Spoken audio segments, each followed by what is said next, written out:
E neste exato momento, ela vai vir ao palco do programa. Então, musiquinha pra quem? Gabriela Lopes! É cada vez. Sei lá, tô tentando inventar uma dança. Oi, gente! Gabriela Lopes. Oiê! No palco. Eu não sei se esse lado é o meu melhor, mas vamos tentar assim. Gente, Gabriela Lopes no palco improvisado. Gente, tudo muito improvisado. Vocês não têm noção da luta que foi pra gente conseguir montar isso aqui. Mas a gente tá junto hoje, graças a Deus. E aí, rapaz? O engraçado é que você sempre quis ser cantora. Fala pra gente. Meu sonho de vida. Na verdade, eu não queria ser qualquer cantora. Eu tinha 2 cantoras que eu queria ser. Não tô entendendo, guitarrista. Eu queria ser ou a Lauriette, que canta bem fino, ou a Cassiane, com essa voz que eu tenho bem grave.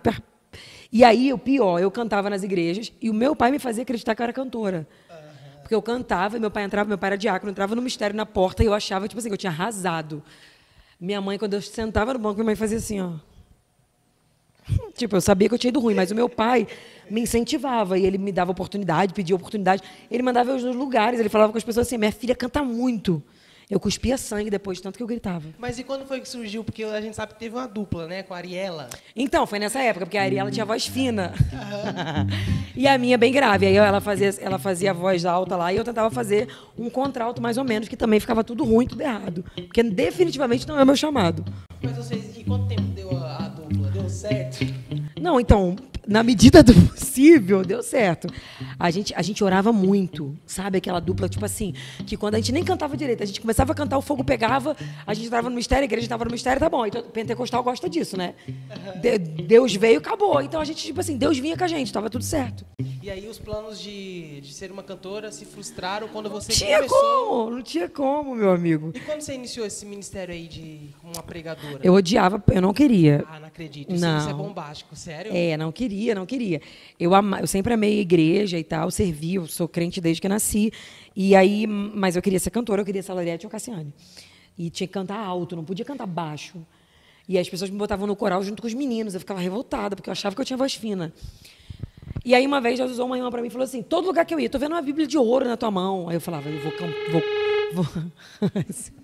eu vou escrever uns hinos e vou virar a Lauriette ou a Cassiane. O plano da vida. Não, e eu cantava a Cassiane, que era, meu Deus do céu. Lauriette eu não me atrevia, porque era muito, muito mais alto do que eu conseguia. A Cassiane eu ainda ia no manto e conseguia cuspir no sangue. E aí, todo lugar, alguém falava que via uma Bíblia, que via Deus me usando na palavra, que via não sei o que lá, mas eu nunca aceitava. Aí, um dia, meu pai já era pastor da igreja, eu recebi a oportunidade para pregar. E eu subia muito monte, muito. Subi um monte e falei, Senhor, então tá, eu quero um sinal. Eu já tinha pregado num culto de visita na casa de uma irmã, foi horrível. Falei que Deus ia matar todo mundo, era um culto de agradecimento. Meu Deus do céu! De onde veio esse papo? Que se você votar e não cumprir, Deus vai te matar, não sei o quê. Ninguém nunca mais queria me ver pregando. Mas aí eu recebi a oportunidade de pregar, fui no monte, fiz falei, Senhor, se o Senhor tem esse ministério mesmo comigo, eu era, tipo assim, 14 anos. Um sinal que eu vou te pedir é que o Senhor me dê 3 almas hoje. Aí estudei, eu lembro que eu preguei sobre Elias, me achando, né? Fazer o caminho de volta, que não sei o quê, e tal. E aí, acabei de pregar, fui fazer o apelo, aí 1 alma, 2, 3, fiquei revoltada. Porque eu não queria ser pregador. Aí 4, falei, ai, graças a Deus, essas almas aí já iam se converter mesmo. 5, 6, 7, 8, 9, 10, 11, 12 pessoas se converteram, gente, 12. E isso foi a primeira vez que você pregou? Primeira vez que eu preguei na igreja, 12. Aí, olha só. Daí eu falei, não, Deus não está nisso, porque Deus não é doido, né? Ele viu quantas pessoas que eu pedi, e aí foram 12 almas. Aí eu falei, Deus não está nisso, que Deus não é doido, né? Nada a ver, essas pessoas já iam se converter agora, já estava certo. Menino, veio um vaso marchando. Pronto. Tem, daqueles que eu amo. Te digo que esta tarde tu me pediste um sinal. E eu te dei 4 vezes mais para tu saber que eu sou Deus na terra. Então, tipo assim, não tinha mais como fugir, né?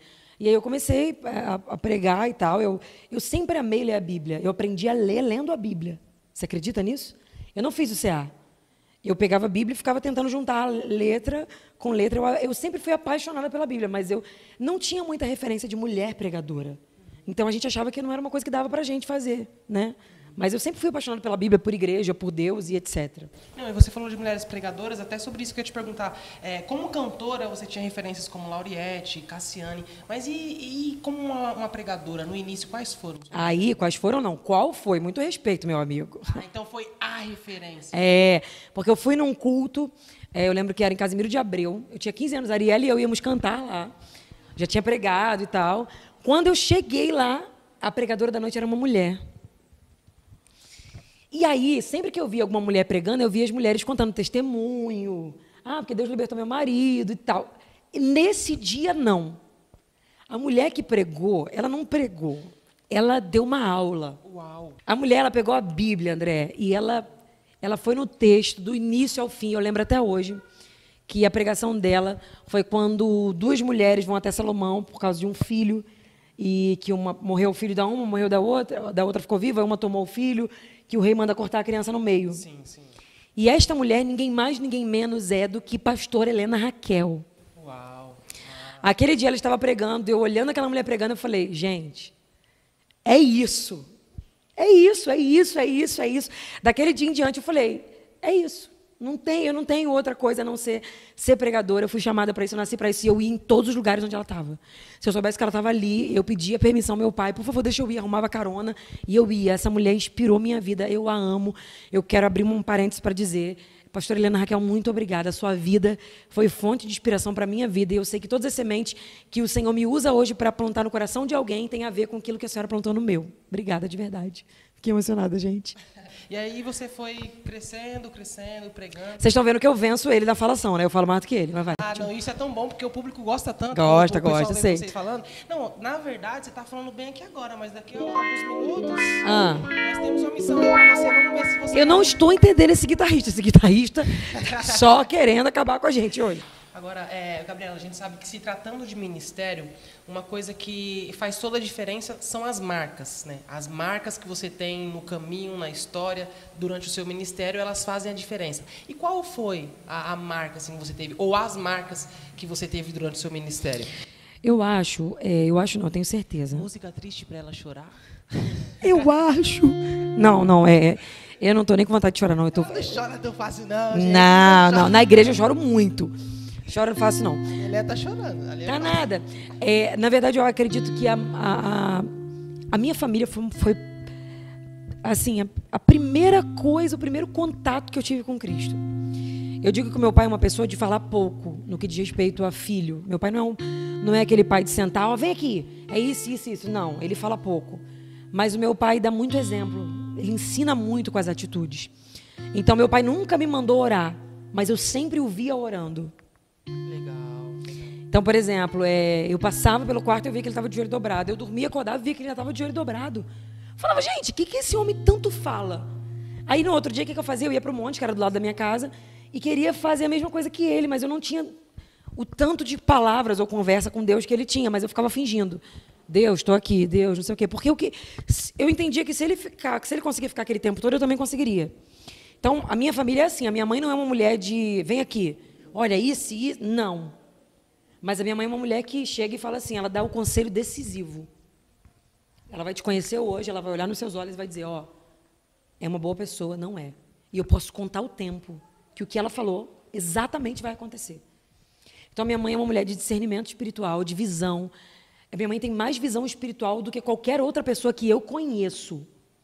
Ela olha lá na frente e fala, é isso, isso e isso. Então, você é criado nesse meio. Um homem como meu pai, que com pouca instrução, com pouco estudo, mas um homem de Deus, sabe? Que só toma decisão quando Deus manda, que é fiel a Deus em tudo, que você vê que Deus é a prioridade de tudo. Minha mãe doou a casa, a única coisa que ela tinha, que era uma casa. Que não era uma casa caindo nos pedaços, tá? É bom dizer. Era uma casa. Mas a gente não tinha nada. Então, aquela casa era o nosso tudo. Minha mãe doou a única casa que ela tinha, que o pai dela tinha construído para ela, e era o nosso sonho de vida ter uma casa. Ela doou para fazer a igreja, onde é a minha igreja hoje. Sem ter nada em troca. Meu pai, quando conseguiu comprar um carro, pegou o carro e doou para a igreja. Quando conseguiu comprar uma bicicleta, doou a bicicleta para a igreja. Então, assim, a gente foi crescendo assim. Eu lembro que tem um ano, meu sonho entre aspas, tá? Eu trabalhei pra caramba, juntei dinheiro, consegui comprar um iPhone da última geração. iPhone, não sei o que veio dos Estados Unidos, gente, olha só. Mas eu fui criada nesse meio. E eu fiquei uma semana com ele, passei as coisas todas por telefone. Veio um pastor, pregou na minha igreja, eu sabia que Deus estava na boca daquele homem. Eu falei, o que de valor maior eu tenho aqui? Era o telefone. Eu tinha usado uma semana. Eu falei, pastor, eu não posso ficar com esse telefone para mim. Porque eu sou fruto de entrega. A minha família é uma família de entrega. A minha mãe é uma mulher de entrega. Eu vi minha mãe dando a casa dela para ser uma igreja. Eu vi meu pai doando carro para construir igreja, para construir as coisas. Então as pessoas olham as nossas colheitas, mas não conhecem as nossas semeaduras. Eu quero que as pessoas tenham consciência disso. Talvez você olhe a colheita de algumas pessoas e fale, chegou aí do nada. Você não tem noção do tanto de semente que essa pessoa tem na trajetória. Então hoje eu digo, as marcas da minha vida, o André, de verdade, é a entrega. Não tem nada. Se você me perguntar assim, Gabi, quanto que você orou para viver o que você vive? Eu tenho consciência de que tem gente que orou muito mais do que eu. Quanto que você leu a Bíblia para viver o que você vive? Eu tenho consciência de que tem gente que leu mais do que eu. Então eu não posso atribuir esse mérito a mim. Não há mérito em mim. Não tem nada que eu tenha feito que justifique o que Deus está fazendo. Nada. E quando eu digo isso, eu digo de coração, de verdade. Só tem uma coisa que eu sei que é algo que Deus gosta muito, que se chama entrega. Eu estou ali, na mão dele, falha, quebrada, ruim, bem, mal, seja como for, eu sempre digo para ele, eu estou aqui, estou na tua mão. E às vezes ele faz comigo umas coisas que eu não queria que ele fizesse, mas eu estou ali. Às vezes ele me leva por caminhos que eu não queria que ele levasse, mas eu estou ali. E o que para Deus conta não é o quanto eu performo, o quanto eu sou boa no que eu faço. O que para Deus conta é o quanto eu sou entregue, o quanto meu coração está disposto a obedecê-lo e segui-lo apesar de. Então eu acho que a marca da minha vida, diante da história que eu tenho da minha família, dos meus pais, etc., da minha avó é uma mulher que é impressionante. Minha avó não falta uma escola dominical. Minha avó, eu vou com ela no banco para ela receber o pagamento dela no banco mesmo. Ela quer que eu tire o dízimo, porque ela não aceita chegar no mercado e saber que ela mexeu no dinheiro antes de tirar o que era do Senhor. Não tem como. Então, o que rege, a marca da minha vida, eu acredito que se chama entrega. Agora, Gabriela, uma coisa que é legal, na verdade, uma frase que é muito vista, né, na internet, e eu tenho certeza que você ouve isso de muitas pessoas. Gabriela Lopes é uma referência. Eu gostei do seu comentário, que você disse que você não atribui méritos a si própria, né? Os méritos são completamente de Deus. Então, diante disso, quando você ouve Gabriela Lopes é uma referência, isso te conforta? Isso te alegra? Ou isso te preocupa? Então, quando eu penso em mim, me preocupa. Quando eu penso nele, eu me sinto tranquila.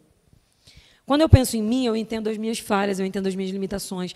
Eu olho para as pessoas e eu sei que elas são como eu. Eu não tenho nada que me difere de quem me admira. Não tem nada. Humanamente falando, tá? Não tem nada que eu diga assim, eu sou melhor do que ele nisso. Não tem. Então, as pessoas, do mesmo jeito que elas são sujeitas à falha, eu também sou. Quando eu penso em mim, eu me preocupo. Porque quando eu olho para mim, é uma frase que eu amo, quando eu olho para mim, eu não vejo uma forma de me salvar. É isso, quando eu olho para mim, eu não vejo uma forma de me salvar. Mas quando eu penso nele, eu sinto paz. Porque eu entendo que o segredo da minha vida não sou eu, é ele. E aí a frase é essa. Quando eu olho para mim, eu não vejo uma forma de me salvar. Mas quando eu olho para Cristo, eu não vejo uma forma de me perder. É isso. Quando eu olho para ele, eu entendo que ele é perfeito. Eu sou falha, mas ele é perfeito. Eu não tenho, mas ele tem. Eu não posso, mas ele pode. Eu não sou, mas ele é. E eu lembro que eu não caminho por mim, eu caminho com ele.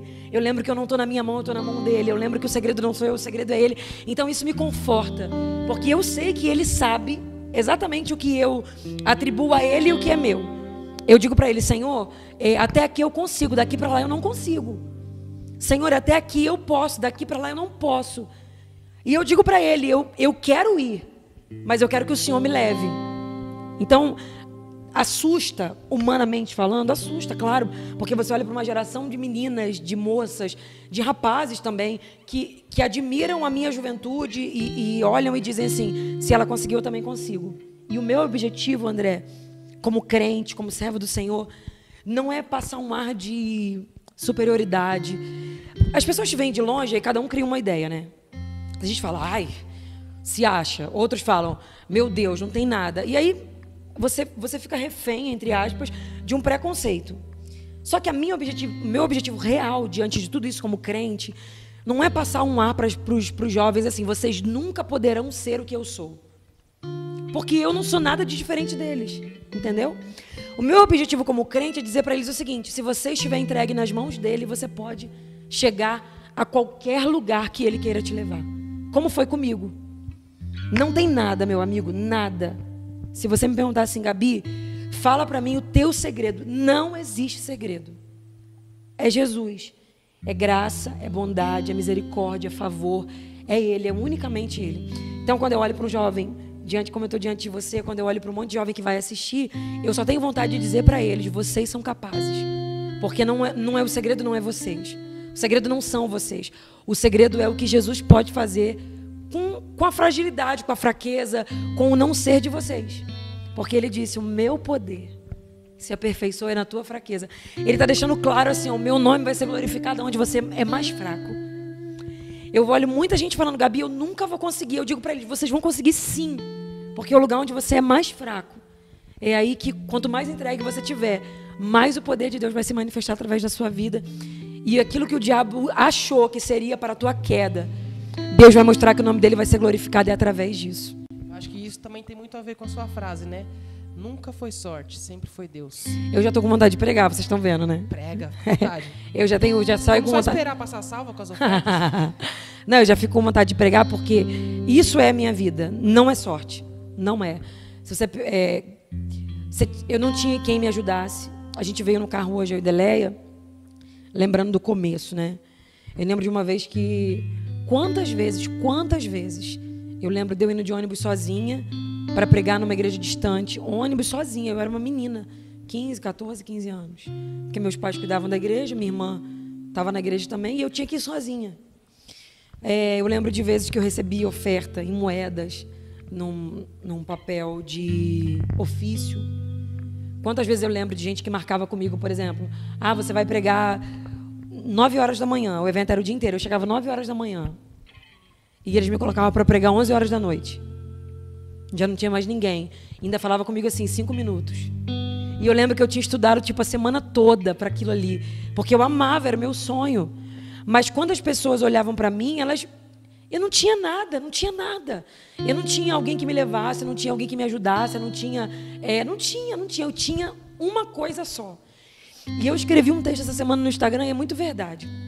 Eu me entristecia porque tudo que eu queria ter eu não tinha.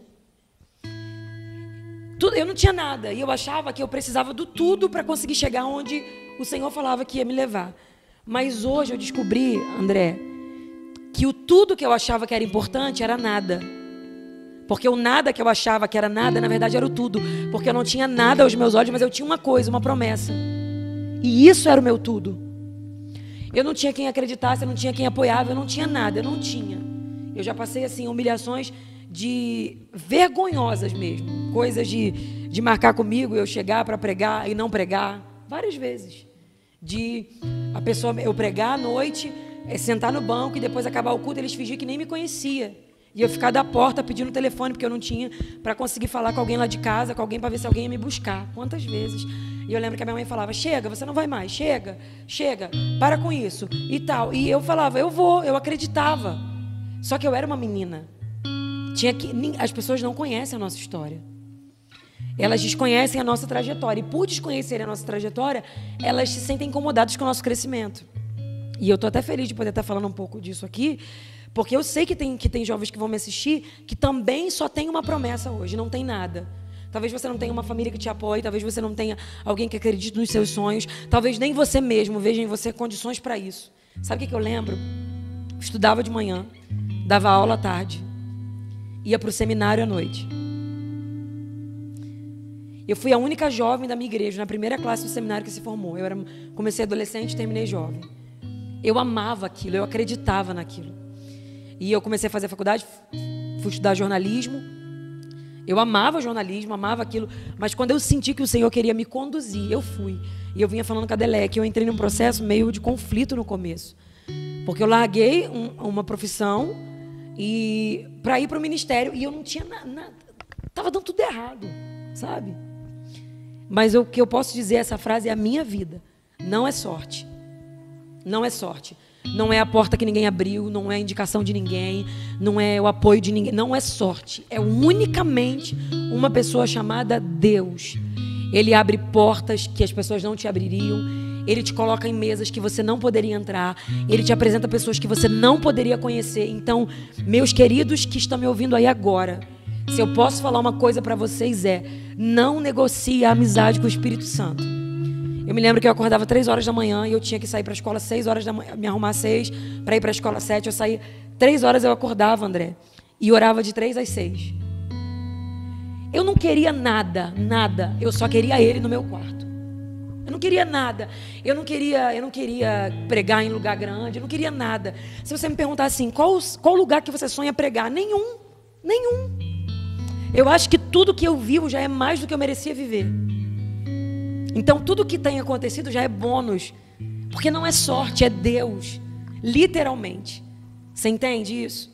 Eu não consigo falar disso e não falar com empolgação, com emoção, porque é a minha vida, isso pulsa em mim. Eu olho para a minha trajetória e não tem um dia que eu não olhe e não veja Ele em tudo, nos piores dias e nos melhores dias. Um dia você vai agradecer por cada dia ruim que você passou, porque você vai entender que a mão dele te conduziu sempre. Agora, Gabriela, se a gente fosse voltar um pouco atrás e pensar em coisas que foram feitas e talvez não tivessem, ter sido feitas, ou coisas que não foram feitas, talvez elas deveriam ter sido. Quais são os seus maiores arrependimentos?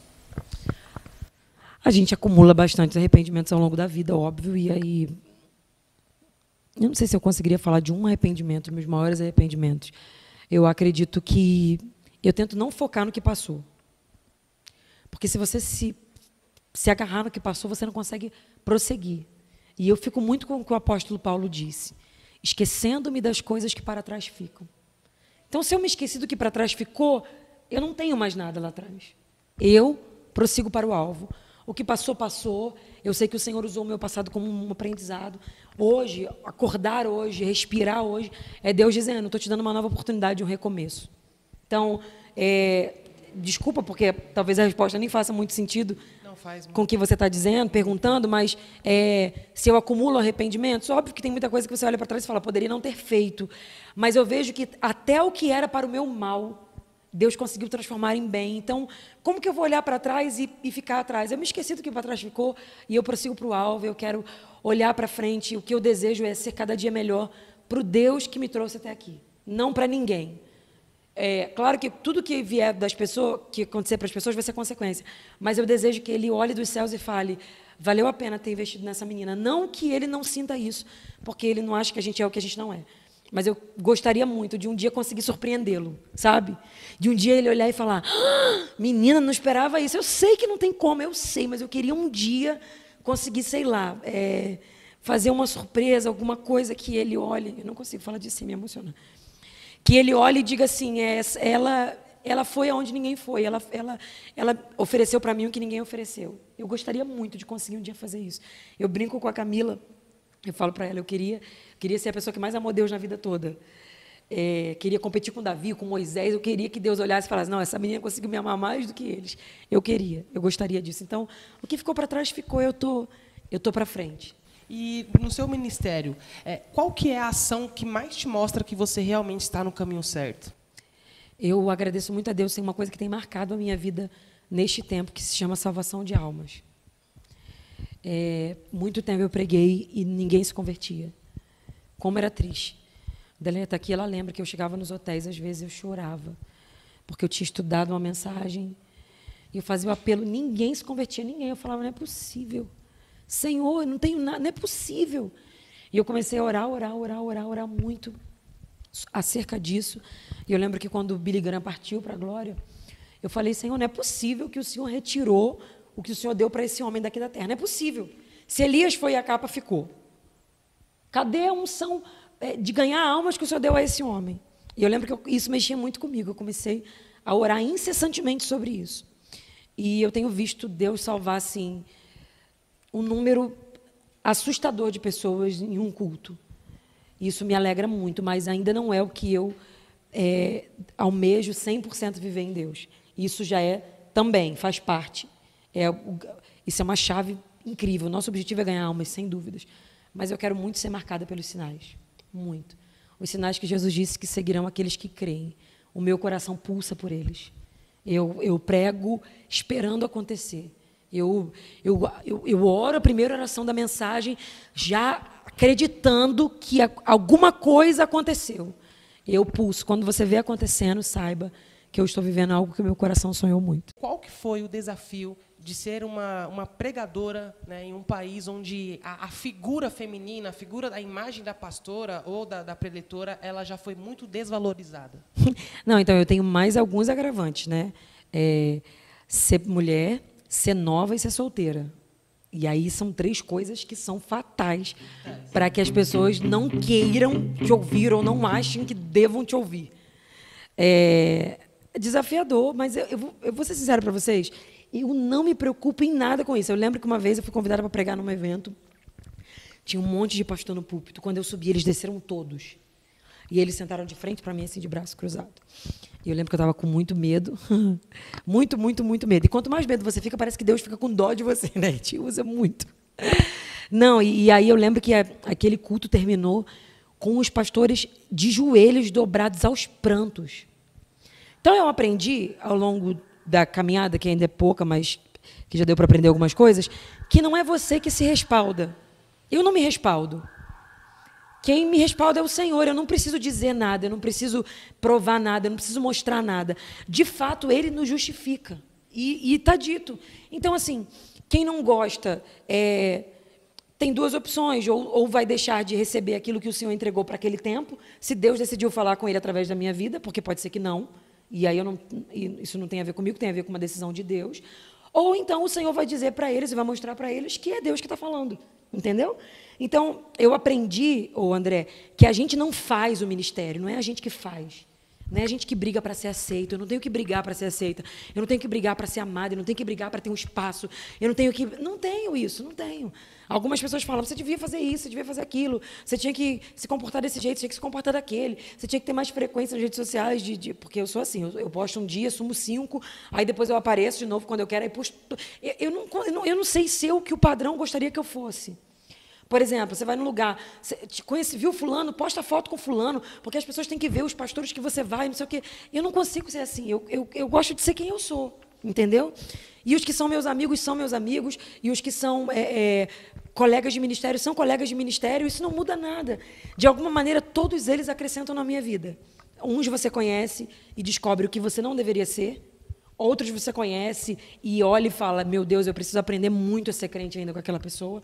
Outros você olha e diz, Deus me apresentou essa pessoa porque queria me honrar. Ou então, Deus me apresentou essa pessoa porque queria me ensinar a me humilhar, a descer.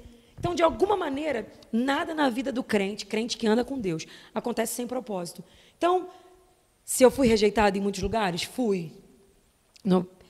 Sofri muito? Não sofri muito. Não vou ficar, meu Deus, sofri muito. Não. Era rejeitada, mas Deus me marcou desde a minha infância com rejeição. Desde a minha infância, eu sou marcada por rejeição.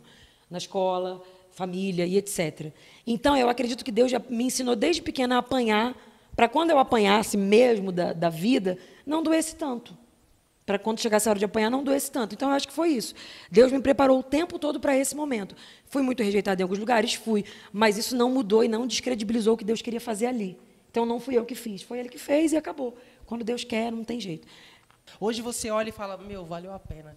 Não, valeu. Porque eu sempre digo isso para todo mundo. Um dia você vai olhar para trás e vai agradecer por cada lágrima que você chorou. Mas ainda dói olhar para trás e ver o tanto que você sofreu? Poderia ter sofrido bem menos.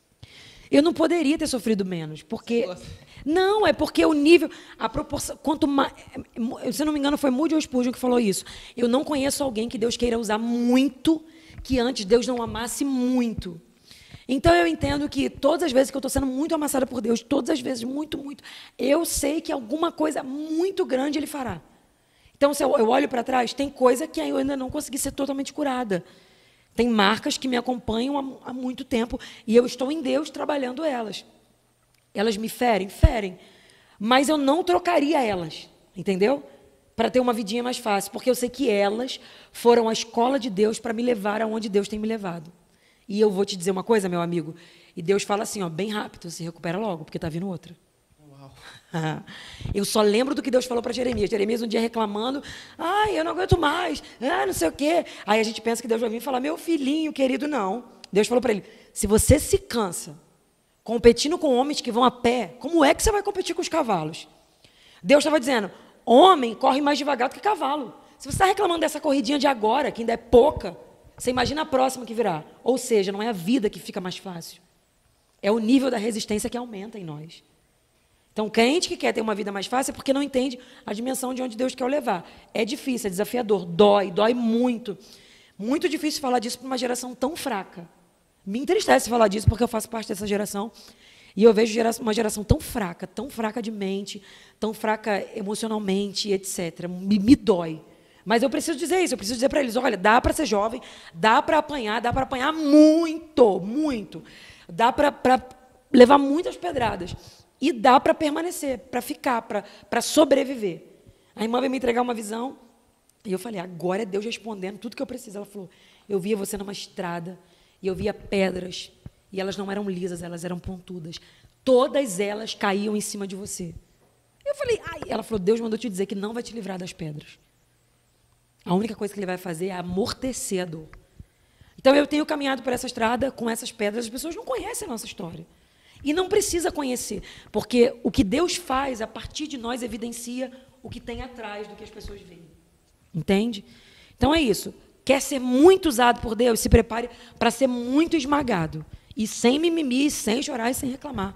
Porque Deus sabe o que faz e por que faz. E já fazendo um adendo ao que você falou da nossa geração. Que chique, um adendo.